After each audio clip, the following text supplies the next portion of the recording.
are 193 countries in the United Nations today. Of these, one has been singled out as an especially egregious offender of the organization's mandate to preserve and enhance human freedom and tolerance. Can you guess which it is? It has about 7 million citizens, of whom a fifth are Arab. The government is vibrantly democratic, its press wide open, and religious freedom fully respected. Women have equal rights and gays live openly. The answer is Israel. Here are some facts. 38% of all the resolutions of the United Nations Human Rights Council, the UN's top human rights body, that are critical of specific countries have been directed at Israel alone. The Council has a permanent agenda that governs every regular session. This agenda is composed of 10 items, one of which is always reserved for criticizing Israel.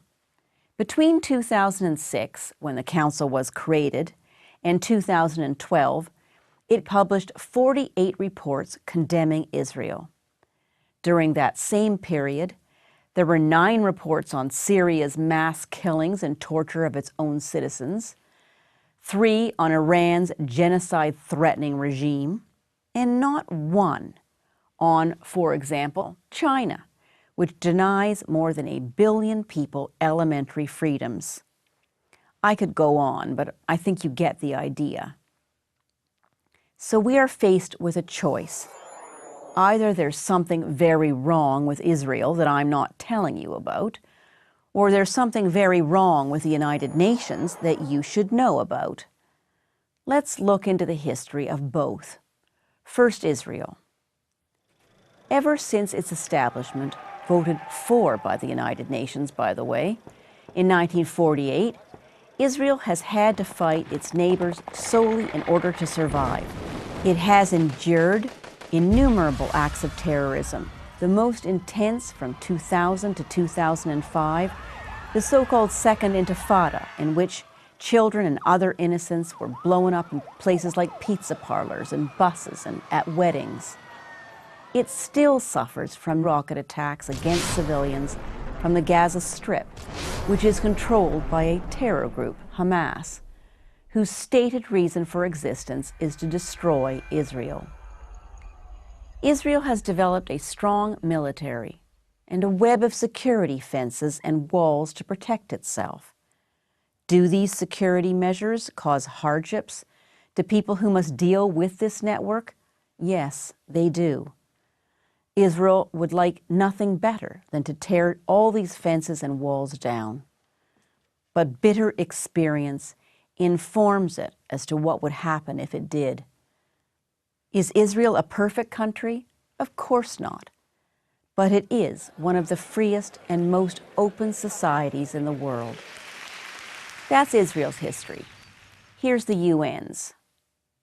In 1949, when the UN admitted Israel as a member state, the UN had 58 member countries and a clear democratic and pro-Western orientation.